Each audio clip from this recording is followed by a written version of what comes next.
So, welcome students once again to this course of basic genetics, which is being taught by Dr. Richa Arya and myself Madhu Tapadia and Professor J.K. Roy, and I have given my entire contact address. You can contact me whenever you want, please feel free. Now, we had talked about these different phenomena of extension of Mendelian genetics in previous classes, and we started with epistasis in the last class. We covered some part of epistasis, and the rest of the part of epistasis we will be covering in this lecture. Now, again extension of Mendelism में gene interaction to give rise to novel phenotypes. The examples that we had studied was of capsicum color and comb of chicken comb of chickens, which is कलगी, मुर्गी की जो कलगी होती है, और दूसरा हमने epistasis भी पढ़ा था और हम एपिस्टेसिस में हमने रिसेसिव एपिस्टेसिस कवर किया था. अभी हम एक और दूसरा फॉर्म ऑफ एपिस्टेसिस एग्जाम्पल देखेंगे और वो है डोमिनेंट एपिस्टेसिस. ठीक है, डोमिनेंट एपिस्टेसिस जो है this is studied in fruits of summer squash. Summer squash एक तरह का प्लांट है, जैसे लौकी कद्दू वगैरह होता है. इसके फ्रूट्स अलग अलग कलर्स में पाए जाते हैं, अलग अलग शेप में पाए जाते हैं. तो यहाँ पर हमने तीन कलर हम लोग कलर ऑफ द फ्रूट के बारे में डिस्कस करेंगे और वो है yellow, green and white. Okay, so a cross was made between plants having white squash and plants having green squash, and you see that in the F1 generation all the plants had white, meaning that white is dominant. I am repeating it again, that in the F1 the phenotype that you see represents a dominant phenotype. So, when you interbreed you again cross with the same plant having white flower, and what you get is in the F2 progeny over here you get 12 out of 16 is white, 3 out of 16 is yellow and 1 out of 16 is green. So, what you first thing which you notice over here is that this is again a 9 3 3 1 modification, 9 3 3 1. So, this 9 plus 3 will give rise to 12. So, 12 out of 16, 3 out of 16, 1 out of 16. Now, let us put the names of genes over here. When you put the names of genes, you see, let us, we have taken two symbols, एक लिया W, दूसरा लिया है Y. What you see is parent generation are homozygous. So, this is W, this is Y and capital, this is small w over here और small y, मतलब recessive है. F1 में as expected ये एक ठो heterozygous होगा यहाँ पर सारा, और जैसा कि मैंने बताया है कि हम लोग यहाँ पर इस तरह से लिखते हैं 9331 जो जीनोटाइप है उसको रिप्रेजेंट करने के लिए. So, what you see is that here you have dominant W and a dominant Y and this is giving you white color fruit. जो second वाला है वहाँ पर भी you see it is W capital and the next is YY and this is also giving white. So, what you notice over here is that the allele at the first locus is important. Okay? Allele at the first locus is important. If it is dominant, you see a white phenotype. Here, यहाँ पर this should be small w. Okay? So, you have small w and capital Y and small y, you see yellow, and where you have recessive alleles at both the locus, you see green. So, therefore, you see white become 9 plus 3, 12 by 16, 3 by 16, 1 by 16 plants with white, yellow and green fruits. So, you see that this is again a modification of 9331, but unlike recessive epistasis, here 9 plus 3 becomes 12. So, what do we understand? What we understand over here is that whenever there is a dominant allele at one locus, it suppresses the effect of the other locus. So, this is what is dominant epistasis. Okay? So, because this is dominant, so it is not necessary that the second locus has to be dominant also, it can be dominant or recessive. Okay? Now, if we look at the biochemical pathway, एक step और हम लोग आगे चलते हैं, ये कैसे आता है colors, है ना? तो इसका एक biochemical pathway हमने बनाया है यहाँ पर. So, this pigment is because of different compounds that are present in the cell, right? So, this is compound A which is white color, compound B which is green color and compound C which is yellow color. Okay. Now ये कैसे आ रहा है? How are these colors coming in the fruit? So this conversion of compound A to compound B requires this enzyme 1 over here. Compound B to compound C requires the second enzyme over here. We know that enzymes are made from genes. Okay. So the gene at the first locus is W, and you will feel surprised कि अरे ऐसा कैसा हो रहा है, but ये fact है कि अगर यहाँ पर एक तो W allele है, capital W है, तो ये जो enzyme है it is not produced. Okay. When there is a W, capital W, you see मैंने यहाँ क्रॉस बनाया हुआ है, मतलब ये जो एंजाइम है ये नहीं बन रहा है. तो अगर ये एंजाइम नहीं बनेगा तो ये जो व्हाइट कंपाउंड है और कंपाउंड ए जो है वो व्हाइट का व्हाइट ही रहेगा. That will not get converted into any different colour. Is it clear? However, when there is recessive allele at both the locus, then this enzyme 1 is being made. When this enzyme is made, compound A gets converted into compound B, right? Now this compound B is of green color. तो अब हमारा जो white compound है वो अब green बन गया है. अब हमको देखना है कि next step में क्या है. This is a 2-step process. Compound A से compound C एक 2-step process है. Now what you see over here is, unlike the W allele, अगर dominant allele है yellow, then this second enzyme is made. So when there is a dominant allele in the second locus, the second enzyme is made. When this enzyme is made, this compound is getting converted into yellow. When there is recessive, then this is not made, and so you see it remains the green color, it does not convert into yellow.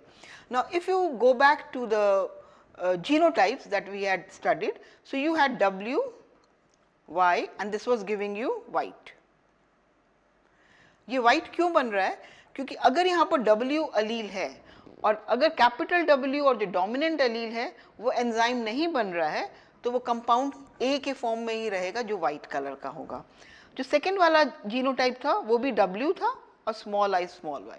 यहाँ पर again capital W तो है, पर capital W ये enzyme नहीं बना रहा है, and so this compound again remains as white. Do you have this enzyme, but this enzyme is not, enzyme 2 is also not present, but because enzyme 1 is not present, you again see white. Okay. Now next is small w, capital Y, Y. इसमें क्या हो रहा है?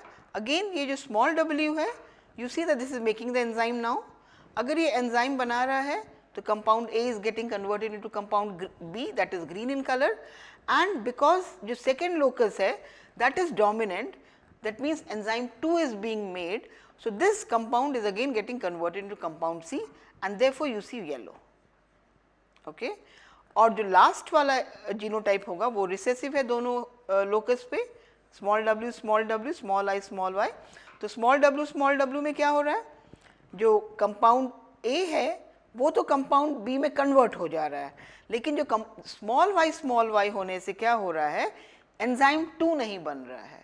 सो जब enzyme 2 नहीं बनेगा, compound B ही रहेगा, वो ग्रीन कलर है, इसलिए यहाँ पर हम लोग को ग्रीन कलर मिल रहा है. तो ये जो है ये बायोकेमिकल पाथवे है. This is a biochemical pathway. How the products convert one compound into, how the substrate is converted into final product, how many steps are there. Okay. So this is an example of dominant epistasis, right. We see another example, and that is duplicate recessive epistasis. आप लोग अगर जितना जितना समझते जाएंगे आप लोगों को बहुत इंटरेस्टिंग लगता जाएगा, आपको बिल्कुल उसको याद करने की ज़रूरत नहीं है. अगर आपको पता है डोमिनेंट एपिस्टेसिस है, मतलब डोमिनेंट अलील है वो मास्क कर रहा है, तो कितने लोकस में डोमिनेंट अलील होगा, कितने प्रोपोर्शन में होगा यहाँ पर, ये ठीक है. So this is W is dominant, and so you see that this is masking the effect of the next locus. Now what is duplicate recessive epistasis? This is also very interesting. इसमें यहाँ पर हम लोग study करते हैं shell, snail के shell को and उसके पिगमेंटेशन को। तो यहाँ पर दो तरह का पिगमेंटेशन है। तो यहाँ पर आप देखेंगे दिस इज व्हाइटिश, इसको हम लोग बोलते हैं albino, and this is pigmented. Okay. Now what scientists did was, from the nature they took two albino, दो albino snail जिनके albino shells है, उन snails को लिया और जब उनका क्रॉस कराया तो F1 में वो pigmented आया. So this was again very surprising because जो pigmented आया, this pigment was not present in the parent generation. Normally हम लोग क्या देखते आए हैं कि जो पेरेंट में होता है उसमें से एक हम लोग को F1 में दिखता है, बट यहाँ पर F1 में हम लोग को अलग दिखा.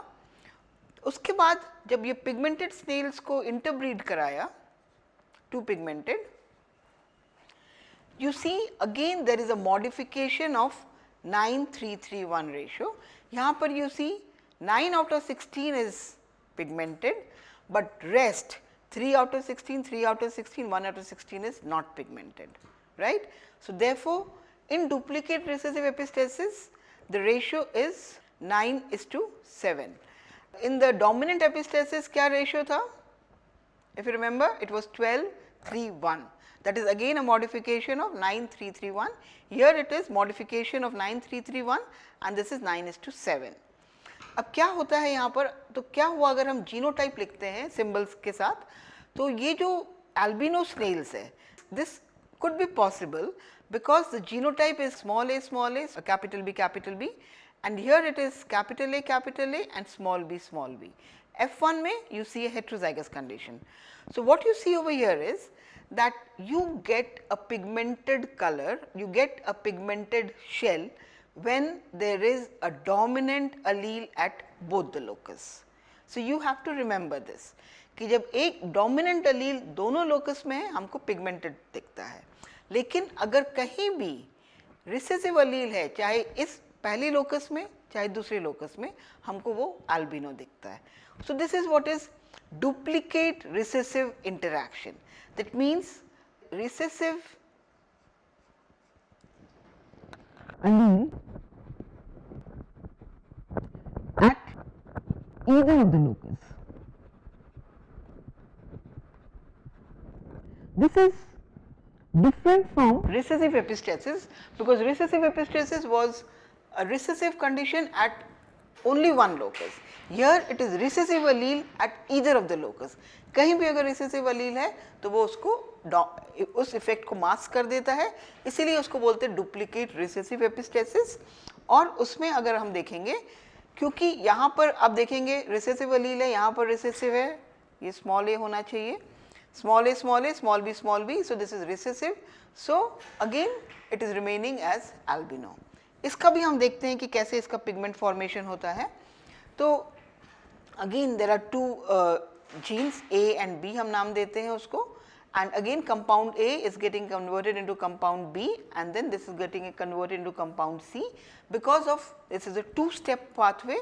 First step is enzyme 1, second step is enzyme 2. Dominant allele A is responsible for this, allele B is responsible for enzyme 2, allele A is responsible for enzyme 1. Now here what you see, the color of compound A is albino or white, and this is compound B is also albino or white, and compound C is pigmented. That means for the pigment to be formed, enzyme 1 should also be present and enzyme 2 should also be present. So enzyme 1 is when there is a dominant allele, enzyme 2 is when there is a dominant allele. So you have, when you have this situation, both enzyme 1 is made, enzyme 2 is made. So compound A is getting converted into compound B and compound B is getting converted into compound C, and so you see a pigmented snail. और बाकी rest में जितने भी genotypes है, यहाँ पर अगर small a small b है तो आप देखेंगे, आप लोग अगर इसको इस बायोकेमिकल पाथवे को अगर आप थोड़ा सा स्टडी करेंगे, आप देखेंगे कि अगर स्मॉल a स्मॉल है, एंजाइम 1 नहीं बन रहा है, it remains compound A, that is albino, so you see albino. दूसरा जो है वो स्मॉल बी है, मतलब एंजाइम 2 नहीं बन रहा है, सो अगेन कंपाउंड बी में रह जा रहा है, so that is albino. And जब ये इस तरह का कंडीशन है तो वो वैसे ही एल्बिनो रहेगा।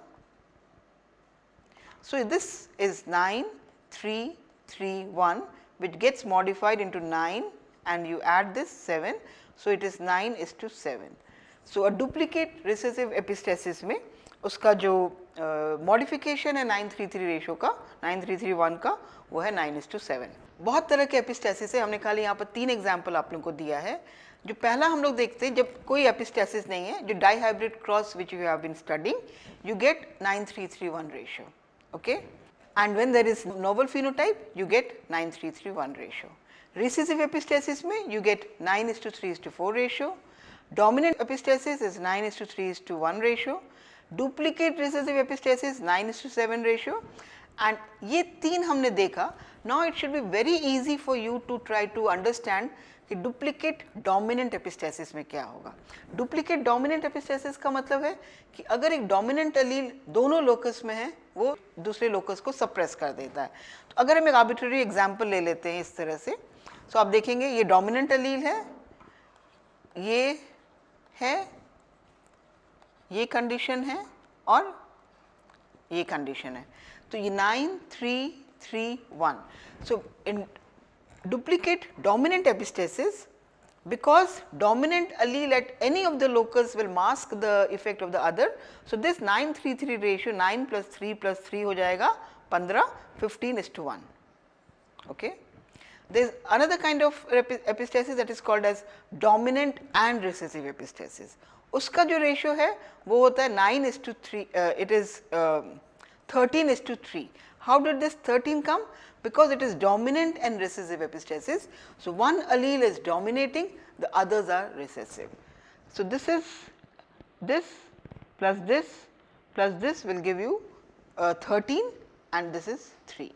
And there is another that is duplicate interaction, में आपको जो ratio मिलता है वो है 9:6:1. So different forms of epistasis है और इनका ये जो ratios है ये fixed है. Now here important thing to remember is कि जब हम यहाँ पर एपिस्टेसिस की बात कर रहे हैं, हम यहाँ पर 2 जीन्स की बात कर रहे हैं। These are all dihybrid cross. Because these are dihybrid crosses, so the proportion is always out of 16. It is always x out of 16, 9 out of 16 हो, चाहे 3 out of 16 हो, चाहे 1 out of 16 हो, okay? Now how do you interpret? आप कैसे interpret करते हैं? आपको क्या क्या चीज़ें याद रखनी है? पहली चीज़ आपको ये याद रखना है कि ये जो इनहेरिटेंस है अलील का, जैसा कि मैंने बताया, दो you see different phenotypes but you have the alleles, it is similar to the examples that we studied, and they follow Mendelian inheritance. Each diploid individuals possess 2 alleles. Mendel's principle of segregation and independent assortment still apply. The difference is how the products interact.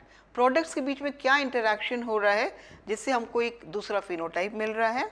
And इसलिए सबसे important ये है कि जब हम epistasis की बात कर रहे हैं, हमको एक totality में we should look into the phenotype totality, not individual. एक लोकस को लेके हम phenotype predict नहीं कर सकते हैं, हमको दोनों लोकस का ही हमको चाहिए होता है information, only then we can predict the phenotype. So you have to consider all the locus together and not independently. Now when there are 2 genes produced, the product is always out of 16. Why? Because you have, let's say, A, B situation है, and you know by studying probability कि हर एक की आने की संभावना इतनी होती है. So it is 1/2 raised to power 4 which is equal to 1/16. Punnett square जब आप बनाते हैं डाइहाइब्रिड क्रॉस का, वो आप लोगों को अगर बनाए हैं तो उसमें 16 बॉक्सेस रहते हैं, मतलब 16 तरह के जीनोटाइप्स बन सकते हैं. उसी तरह से अगर 2 जीन इन्वॉल्व है तो जो Punnett स्क्वायर बनेगा वो 64 बॉक्सेस बनेगा. सो देयरफॉर जो प्रोडक्ट होगा वो 1 out of 64 होगा. ठीक है, तो जो फॉर्मूला यूज करते हैं हम लोग वो है, the formula is 1/2 raised to power 2n. n over here is equal to number of genes. So if there are 2 genes in a dihybrid cross, you have half raise to power 2 into 2 4 हो जाएगा 4, 3 होने से half into 6, 4 होने से half into 8. So this is how you can tell how many alleles are present and how they interact with each other, और जो phenotype आता है वो किस proportion में आता है.